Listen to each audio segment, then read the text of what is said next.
From beautiful downtown Sacramento, it's time for Beach Blanket Fort Bingo. Beach blanket fort bingo. Beach blanket fort bingo. Fort bingo.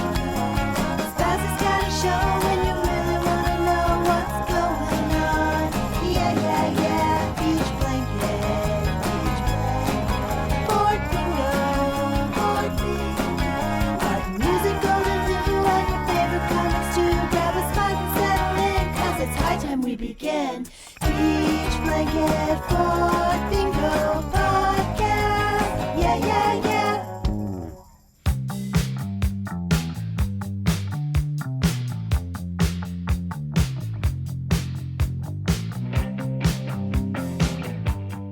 Hey, everybody, and welcome to Beach Blanket Fort Bingo. I'm your host, Steve Schnee. We've got a very special show for you today. Before I introduce our special guest, I'd like to introduce my co-host. This gentleman first came to prominence as the heart-stealing bass player for rock dynamos, the Muffs. He lived the rock and roll dream and has a platinum album to prove it. However, he signed a few dodgy contracts along the way, and now he's stuck co-hosting Beach Blanket Fort Bingo with me. That is until his lawyer can free him from this contract. Ladies and gentlemen, my friend, Ronnie Barnett. Hey, Steve, thank you. I'd rather be here than anywhere else. So, On this episode of Beach Blanket Fort Bingo, we are honored to chat with singer-songwriter John Watts. I've been a fan of Fischer-Z. Actually, let me rephrase that. I've been a fan of Fischer-Z since 1980, yet it took me close to a decade before I found out that the band's name was actually pronounced Fischer-Z. Regardless, John Watts has been releasing some of the most excitingly original music for over 40 years. He remains at the top of his game. Whether it's a Fischer-Z release, a solo release, or an album under any of his other guises, including The Cry, J.M. Watts, and Watts, he remains one of the finest British songwriters of his generation and any generation that has followed. With a brand new album entitled Till the Oceans Overflow available now, we are proud to welcome John Watts to the Blanket Fort. Thank you for stopping by, John. Thank you. Before we chat about the new album, let's turn back the clocks, pun intended, to the beginning. What inspired you to pick up the guitar and become a musician in the first place? Was it a singular moment or a series of events? I started off as a little kid. I was sung solos in a cathedral singing as a kid, and I got paid for it. Everybody else went to Scouts. And I liked singing, and I got paid more. I didn't have any pocket money from my parents because I earned my money. And I just figured, my family very musical. They're all singers and soldiers. Did you get paid back then more than you got paid during your Fischer-Z days? No, not quite. But I got paid as much in a month for singing as my granddad did at his job. You were studying clinical psychology before forming Fischer-Z in 1977. What inspired that career change? Well, I either, from when I was 10 years old, you know, they ask you what you're going to do for a living. I said, I'll either play cricket for England or I'll be a pop star. One of those two. And I always wanted to get into music, but the idea for doing so, I found psychology and psychiatry really interesting. And it was a degree that would pay for my music career. So I was working with psychopaths and in mental hospitals in the daytime and playing punk clubs at night. Yeah, but wasn't it the same thing then? Very much the same thing. Is it safe to assume that what you learned in psychology helped to create some of the subject matter in your songs? Well, in as much as any artist, they're lying if they're saying there's not a lot of them in what they do. And obviously I was working in mental hospitals, so the influence on me would have been quite heavy at that point. But many people study psychology because they're socially inadequate and should never be allowed to do it in the first place. That's half of them. Other people find it fascinating. They wanted me to become a psychiatrist, but I said, no, thanks. I'd rather go on top of the pops. you mentioned the punk clubs, John. Yeah. Was Fischer-Z more of a punk band when you first formed the band? I would have defined it as art punks when we started. Yeah. You're out there when punk was kind of waning a little bit and new wave was rising. Did you align yourself with either camp, or did you feel like you were creating your own path? Well, we started at the same time as the Pistols and everybody. We were out there in '76 because we came out from Brunel University. Me and Steve Skolnick were there. But what I loved about it was I come from a background. One of my relatives was a music hall star before the war. And I like the whole idea of entertainment and weirdness. So my influences were from the music hall, from the beat poets, and from poetry, much more than mainstream rock and roll. And I can sing. That's what I can do. Guitar, I was a drummer. I've heard my first professional gig as a drummer in 1969. So therefore, my guitar playing is like playing drums. And so for me, what I loved about punk was the energy. That's what I identified with. And the idea of merging together the art world, the theatre world, the music hall world with punk was what I loved. But we had melody, which is what made us successful. Why didn't you tell me?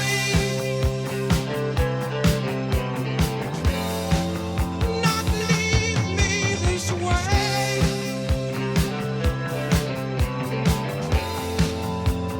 Oh, you could have told me.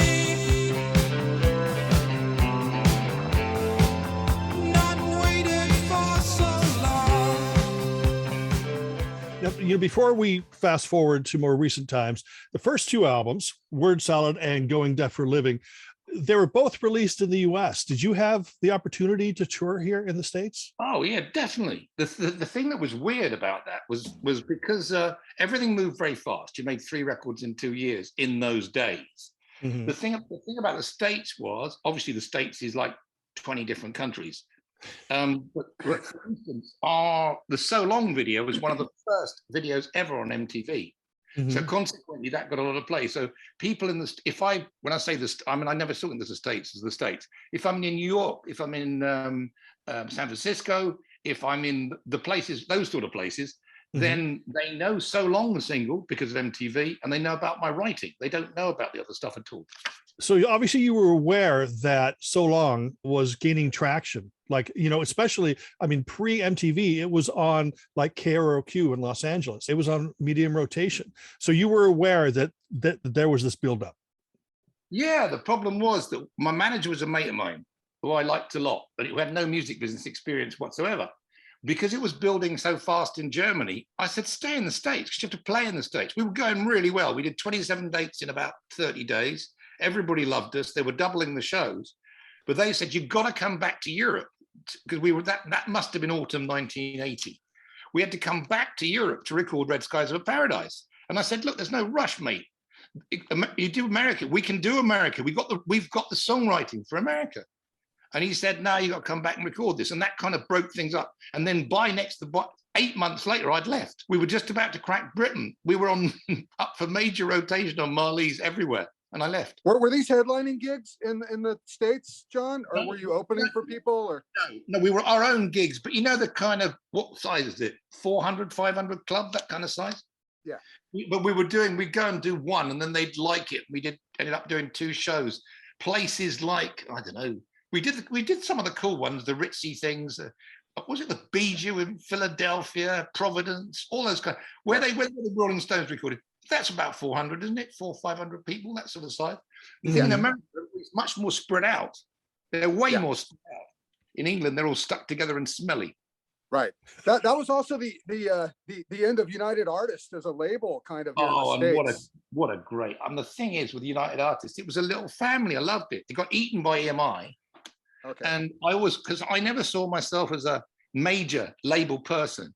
And when they started saying, look, you've sold 2 million records, it's rocks. I thought, oh no, that's not what I wanted to do at all. I'm essentially an arty-farty person. I believe in moving, changing. What you can do now that you couldn't do then, if I was starting now, I would be Fischer-Z, and then I could do anything from juggling flower pots to making a record to driving a racing car, because you're just a brand. And I was always a bit uncomfortable. I love the guys. We had the band. There's been 123 people in Fischer-Z on different bands over the 42 years. So for me, I'm naturally somebody who likes to do that. Nowadays, you can call yourself Toothbrush one day, and you can call yourself Felt Pen the next, and it's acceptable. Who did you play with at that time? Were there any bands that you toured with or opened for, or they opened for you?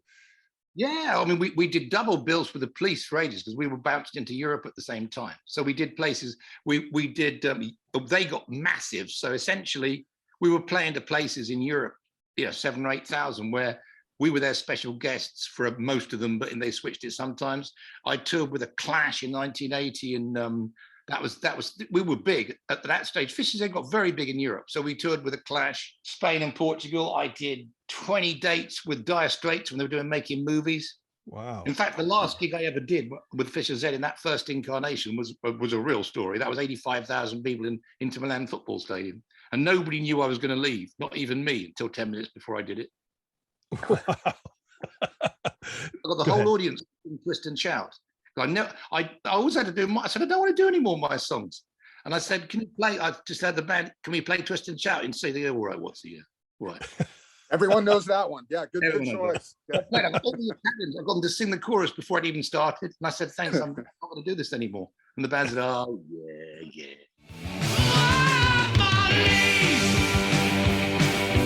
Waiting almost dragged me to my knees. On my knees. Never really thought that I'd leave you in peace.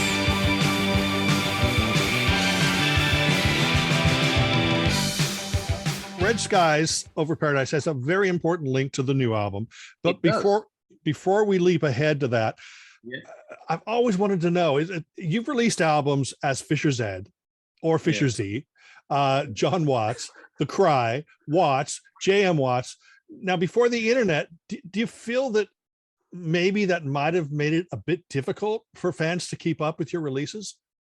It was business suicide. 4 years ago, my son, so 5 years ago, my son, when he was 21, started managing me. He managed me for 2 years. He could only put up with it for 2 years. He changed my whole perspective. Because he's a very kind, he's a great manager, actually. He's now in a different business altogether. But he said, look, you are, Dad, look, for fuck's sake, just be Fischer-Z. That's what you are, mate. And he said, anything else you do, people won't understand it. And so I'm the Fischer-Z bloke, and I wasn't happy with it. I felt if you change music, because I always like to change, put a variation in musical style. And whereas a lot of my contemporaries, for instance, if you listen to Robert, if you listen to a Cure record, it still sounds like Robert. If you listen to Jim playing Simple Minds, it still sounds like Jim, and the styles are quite. Robert's not true, because he's done a lot more variation in terms of his stuff. But I've done stuff, as you know. I mean, people didn't even realize it. When I did the Big Beat Poetry record, we limited that to 5,000 vinyls, 5,000 CDs. It's on the coolest record label in Germany, and most people never even realized it was me. And we performed did you know we performed in the States with that? Did you know that? No, Oh. I had no idea.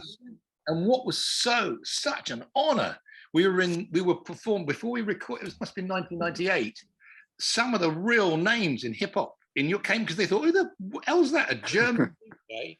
And what's he? And he was European turntablist champion. He was spinning 4 decks on stage, and I was playing acoustic, fed back to lunacy, and they'd never seen it. That was before. Nowadays it's easy because they got the anti-feedback stuff. But when discs jump, they don't jump 4 bars or 8 bars. And we got great. I mean, it was such a cool thing to do that. But again, and a lot of people, when people come up, Stephen, they come up with they come up with their favorite records. They're the obscure ones. And the fans, what is great is our fan base are really accepting of all the new stuff. I've never had a huge hit, but people know all the songs we play. And that's an honor. Are you real? Are you there? Can you prove it to me, baby? Make a sign, shake your fist, stick out your tongue. Can you scream? Can you shout? Can you wave your arms and legs about? Are you a star? Is that what you are? Are you real? Come on, come on, come on. How does it feel? There's a song on that album called Are You Real? Yeah. All I can tell you is the conviction in your voice on that, and it made me realize that there is such a deep connection between John Watts and the music you create. You never sound insincere. That's what I think draws people to your music, is because they connect with you as a singer-songwriter. Yeah, they do. They connect as a person. Thank you for saying that. The thing for me about all art, Art is is expression of your view of the world, whether you're a Mhm. painter, whether you're a musician, whether you're a writer, and it has to be 100%. Coming down the car today, just before doing the interview here, I was listening to a lot of show tunes, and there were great singers singing things from musicals, and they didn't mean anything. They were just instruments. They weren't Yeah. voices. I was trained to sing. I can sing. I can really sing in tune, but that's not what it's about. If it doesn't move me, I don't do it. In the last 20 years, I've never done a vocal in a recording session, if you can call it that. I've never done it more than 3 times. Wow. You do it. I do once to warm up, and bass. As long as I'm there, once to warm up. The take is usually most of the second one, and you patch it with the third one. That's it. Mhm. If you don't get it in that, I don't do it again. Has there been any like one takes? Because like Karen Carpenter did Superstar, one take. Oh no, there's been one takes, yes. You know, I know that fans are probably going to be incensed that I'm skipping so far ahead. Like I said before the interview, we don't have enough time to. Just a second, Steve, though. I got one more Okay. thing about the past. We got to talk about the logo. It's so iconic. It's like Coca-Cola. I mean, It is. Yeah. how did you come up with, did you have a friend come up with that? Was that the art department? Where did the logo come from? It was a combination of 2 things. I was into Lacan and the theory of the signifier and the signified. I wanted a band name that when people saw it, it was iconic, and it would they'd hear my voice and hear our music. So it would be absolutely identifiable. And what I decided was, because it came from mathematics and from statistics, I wanted each of the letters to be statistical symbols. And I then worked with, I think it was John Pash, who actually, he was the director, I think he was the art director then. No, he wasn't the art director then. But we worked on it, we then worked on it, and he made it proper. I'm good at rough ideas.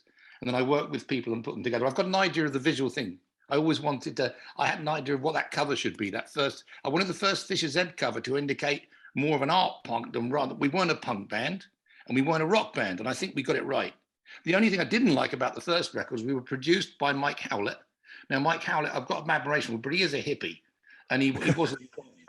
So when you say, you asked a question earlier, it was very relevant. You said, were we a punk band?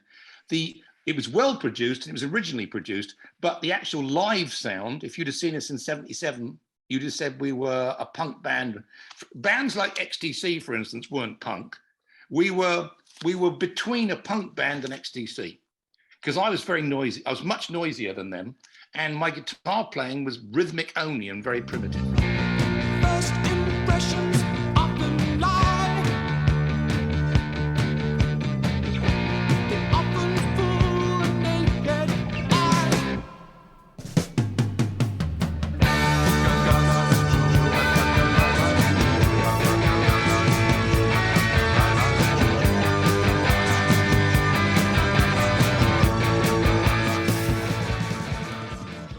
This is a good. You probably haven't heard this quote. In the first record, the NME, just their review of the record, they thought we were rich boys, and which is so funny from where I come from.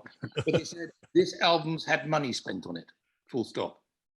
That was the review. And what I found to my great delight, later I was asked to write a special poem for the an Amy Winehouse literary tribute, and the editor of the NME, Neil Spencer, was there.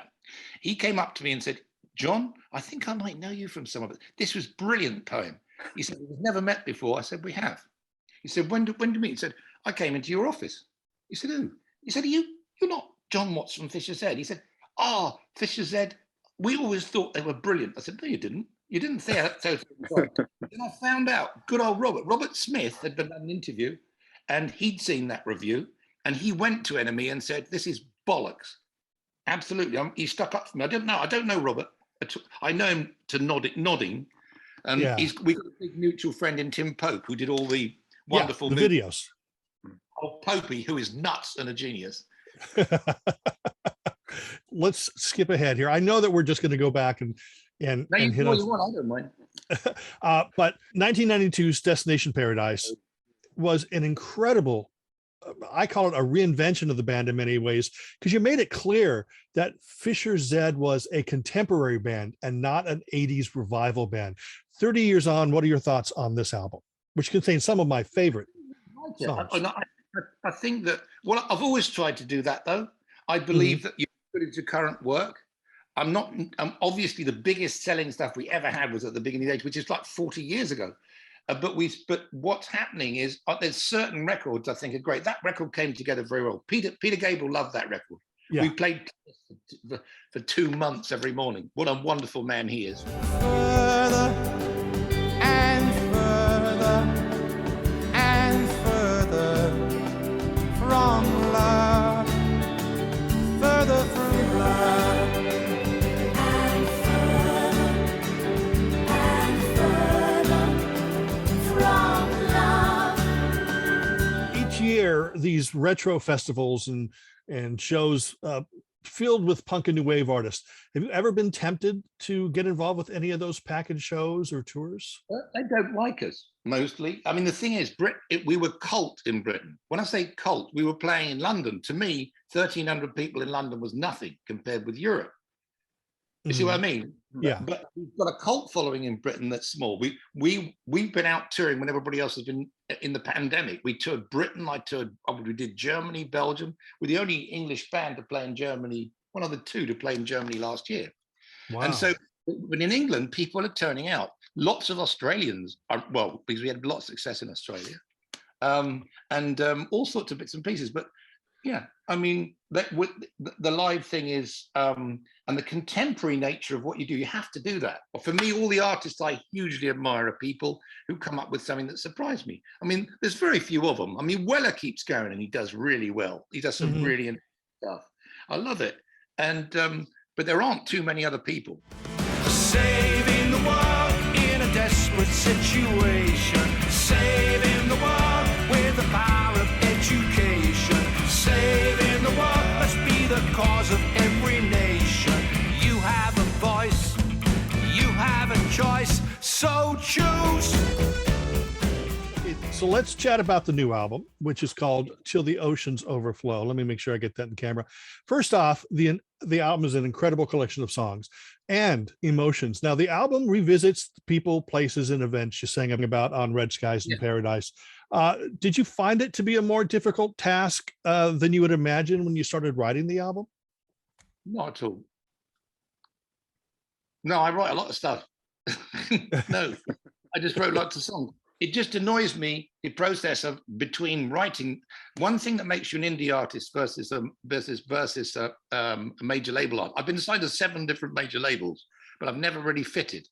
The point is, the machine dictates the artist's speed of production. I've given up on that. I want to put out lots of stuff when I want to put it out. The ideal thing is something you can put out, you do today and put it out tomorrow. The frustrating process is between creating something and having it put out. I've noticed over the years that you're also well into releasing things, off cycle, such as like Same Boat, which which I read on the internet, it's on this, but it's not on my copy. No, that's simply because their people are not fast enough. I wanted that to go out with the Same Boat. It was relevant to go out then. It wasn't with the rest of the album stuff. Then, due to the way it was being it was possible to put it on something and not on something else. So, but it goes out, But with Same Boat, the idea that you can do it. I mean, I don't know if you saw the thing we put out last week. We did. Yes. Did you see 22? That's Ingo and I. This year, to give you an idea. I've written all the material, obviously, for another Fischer-Z record, which will come in October.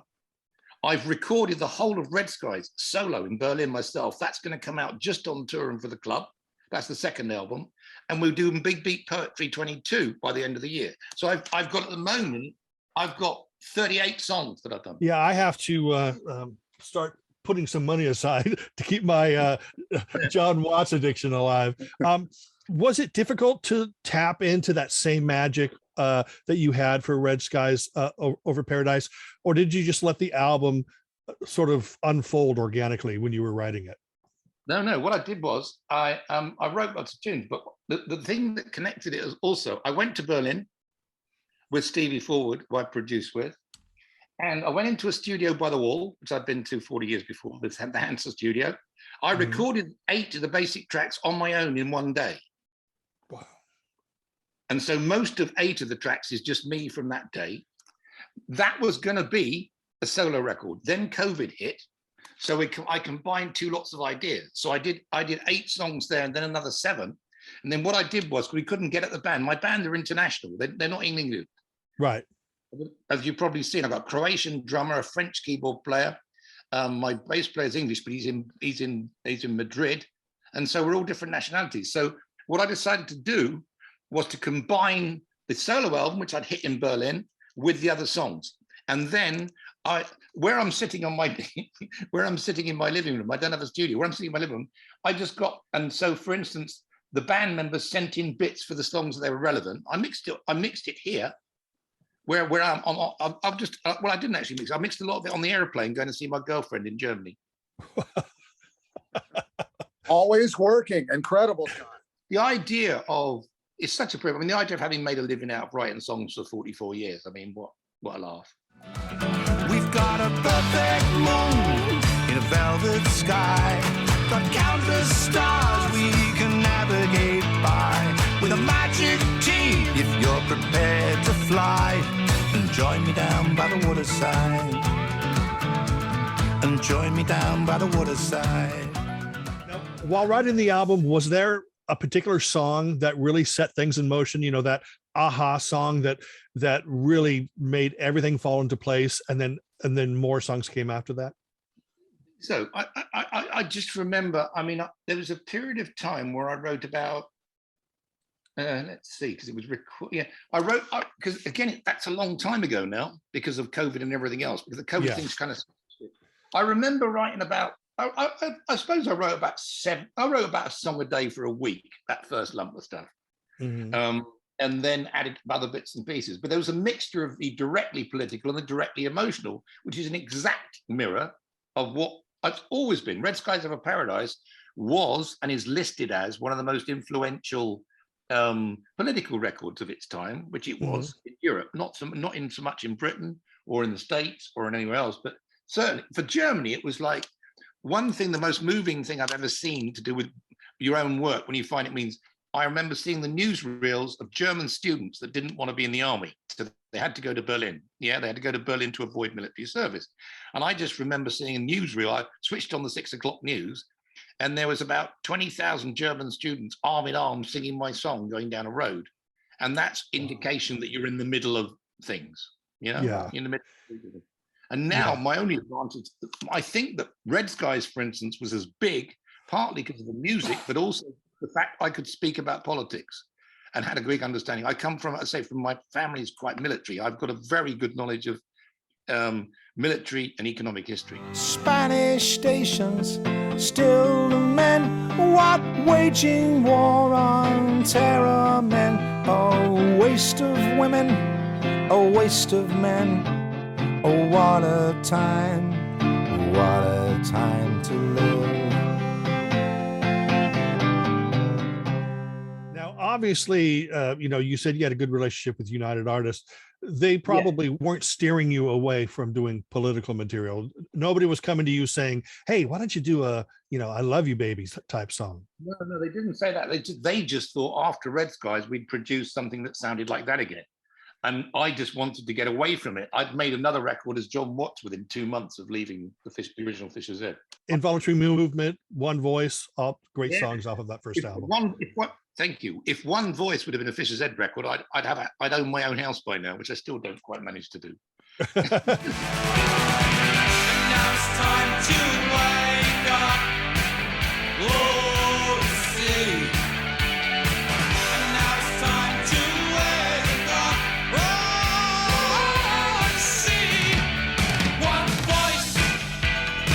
One voice. I'm not going to curse. One Voice is a frigging anthem. The fans remember it as being a Fischer-Z song, which it actually wasn't, but that doesn't matter. What drove EMI completely insane was the Iceberg model, for which I got fantastic reviews everywhere. That was an experimental record. They said, this is either brilliant or it's rubbish. So at that point, I left. The song I Was in Love with You, one of my favorite John Watts songs ever. But then, of course, there's also I Smelt Roses in the Underground and all that fun stuff. Now, it was done random. You know how that was done? Do you know how the Iceberg model track was done? No. Nobody was allowed to hear anything. Yeah, I put a guide track in, and I had the engineer. The engineer was never allowed to hear anything. And I put each member of the band, and there was about 8 of them in those days, because the Dexys Midnight Runners were working with me, the brass people and everybody. They all had to play an instrument they couldn't play, and they all had to, they listened to the track once, and the second time they had to play. My theory was out of dissonance and out of chaos, because they were working to a common theme, you'd get something beautiful. And at the end you do. Now, when the engineer got it, he was only allowed to see the meters, to see the levels. He never heard it. And he had to mix it based on what he could see. And he never heard it till it was finished. And that piece, there's some of the sort of purists, the classical people can't believe, I got really good reputation for that.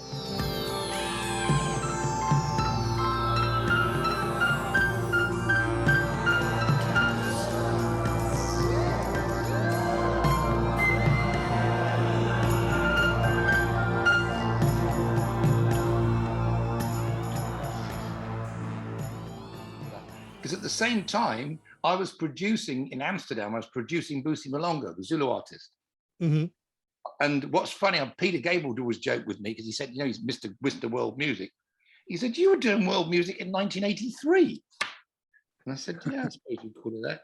Because she was an exile. The only way that she would have any chance of getting her family back was to get into the European music scene. So I went in with them and did 5 tracks with them in Amsterdam in the winter. It was recorded the same, that was like in the same sort of 3 months as the Iceberg one. Now going back again to Destination Paradise, Peter Gabriel's actually on that record, right? He's Someone Further From Love, he loved it. Which is, I'd say it's my #1 John Watts track. I tell you what's very funny. What we're just doing, this is a slight sideswipe, but it's very relevant. We've just compiling, I'm doing a special show on the 9th of April to launch the club in Amsterdam. And what I decided to do on this show, which everybody said is a great idea, I'm doing a set, which is my political songs working backwards. And there's so many political songs. I can't believe it. If you go whooshing through, I'm starting with a single nobody's heard, which is the summer single. And then there's 28 songs, and they go right the way back, and they're all politically influenced. 26 of them are. If you're doing them backwards, does the world get better, or does it stay the same? No, the world is always the same. The irony, I was on a lot of important German political radio yesterday or the day before, because they wanted the view, because I have a very different military view on the Russian-Ukrainian thing to everybody else, and they're very much more positive on it. Because of the fact, I always thought the internet and the people's mobile phones were stirring up nastiness. In actual fact, they now make dinosaur military activity in the so-called First or Second World impossible. They're the best deterrent there is. Anyway, that's a totally different story, but I've written about that. Papa don't know me, Mama don't know me, baby don't know me, Narcissus took me down. Papa don't know me, Mama don't know me, baby don't know me, Narcissus took me down. As a listener, each Fischer-Z album is a new experience. Do you begin each album knowing that you have this vast catalog to live up to, or do you approach each album with a clean slate and without internal pressure? I don't have any internal pressure. The thing for me is songwriting is the main medium for my art form. I see myself as an artist in music, really, because as you probably know, I've done art exhibitions, I've done all sorts of bits and pieces, but the idea is that's my main expression form, and I just write and I tick and I do stuff. So yeah, and that becomes records. As the way it's going, there won't be the albums in the same way. The idea of setting up the club, which is what we're doing, is people will get absolutely unique audio and all sorts of bits and pieces that they'd never get otherwise, or mixes and God knows what else. So that'll become, because you need that model. I believe in 5 years' time, musicians won't be paid for radio. I believe in 5 years' time, there won't be PRS. Well, it won't be. And so you've got to go back to the model. You've got to find a priest or your brother, if you're Van Gogh, or somebody who's going to actually be there with you. And the best people who'll be there with you are your closest fans and friends. Because I always thought, you can't do that. You can't take money off of them. It's not right.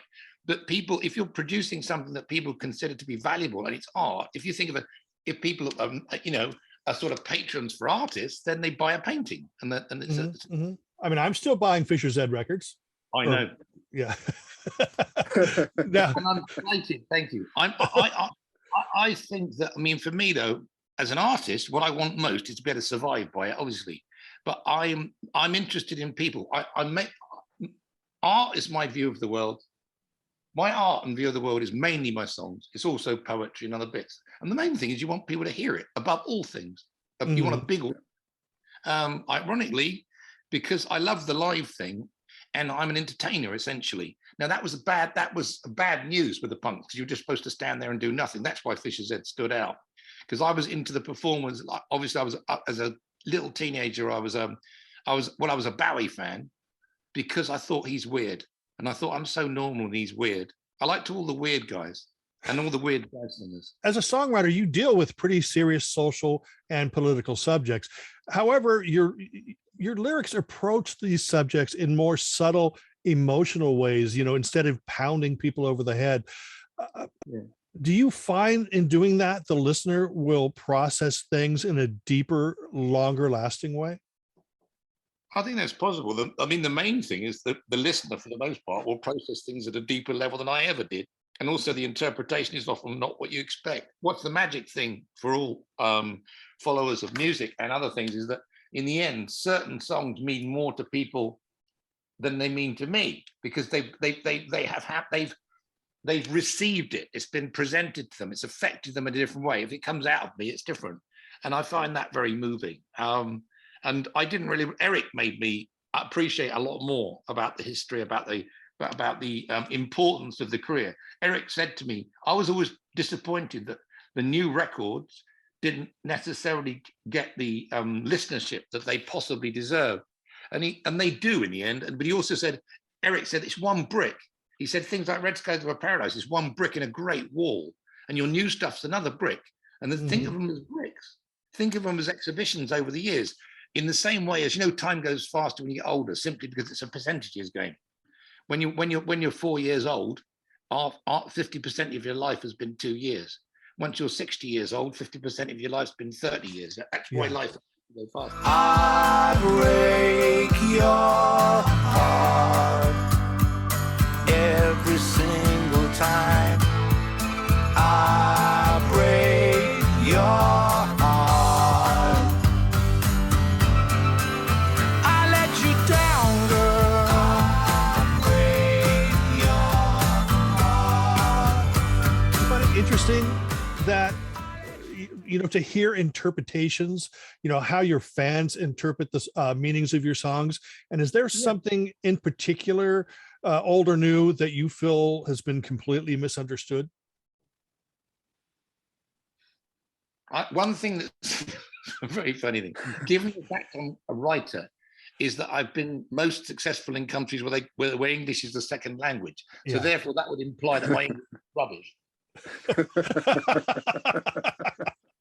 The funny thing is, though, that I think I told you about the Neil Spencer encounter, the NME guy. I mean, the fact is, there was a prejudicial thing against Fischer because the people used to think, because we were quite smart ass, and so they thought they must be not the genuine thing. I mean, I kept trying to explain to them, we had the energy of punk and we had the tune of the punk, we were art punks, and I am smart ass. What's wrong with that? I wasn't claiming to be anything I wasn't. I know facts, I do things, I hit people with political theories because I've got them. There's a lot of humor in Fischer-Z, and a lot of people don't realize that. Oh, yeah. Political records. You know, when they do the political records, they think people expect me to be dour. And my biggest selling point is energy, which I'm very, very lucky to have still. Speaking of the live shows, like John, you mentioned having members, everybody's in a different country. Yes. And you're doing these sets of 28 songs. How do you rehearse? Like I don't rehearse. I've always hated rehearsing. I don't understand the concept. We'll go obviously on these 28 songs. Let's see, I've got asterisks against the ones that this band have never played. There's only 6 of them they've never played. Okay. Oh, wow. They'll learn those, I guess. But the thing is that what I like about them, it's quite funny. Some of the bands often want to play them more purist than I do. I want to play them in the most vibrant form I can these days. But what we normally do is get together the night before with the idea of rehearsing all the gear. Because of Brexit, I'm not allowed to work in Europe. I'm supposed to have work permits, but I don't get them, obviously. So what we do is, if we're all my gear, I've got duplicate gear. I've got my gear in England, and I've got my crew, my lighting tech, my sound tech, my backline Australian girl, and everybody. They're based in Amsterdam, as with all the gear. So everything starts in Amsterdam. So we come in to Amsterdam to start with normally, and then we'll get together. The idea is we're supposed to around 2 o'clock normally on the day before in the afternoon. We book a rehearsal room from 2 to 7. Most of the bozos have got no sense of time whatsoever. So by the time everybody's there, but by that time I've got bored. We'll have a very quick run through, which annoys the musos no end. The real music people, Sin, the drummer, he just thinks we're appallingly unprofessional. And by that time, we want to drink. And I regard eating with the band the night before more important than rehearsing any of the tunes. Yes, getting together and just talking after not seeing each other, right? So we Like do just- that, and then usually we simply have an extended sound check. We have an extra. We try not to wear ourselves out. We probably have a 2-hour sound check. My sound check time is normally 3 minutes. I don't believe in sound checking. It's bollocks. It's not a performance. When people do, we got booked by different management to meet and greet where the people are supposed to trot along and see the sound check. They all want to get money back because I'm never there. Are my ears working? Yes. Is that working? Yeah. Turn that fucking bass down. Yeah. Fine. All right. I don't like wasting energy, especially now as I get older. I don't like wasting energy in sound checks. Some people love it. If it sounds good, sound check, forget it. In many ways, I look at this catalog, this vast catalog, and let's just say albums released since Destination Paradise.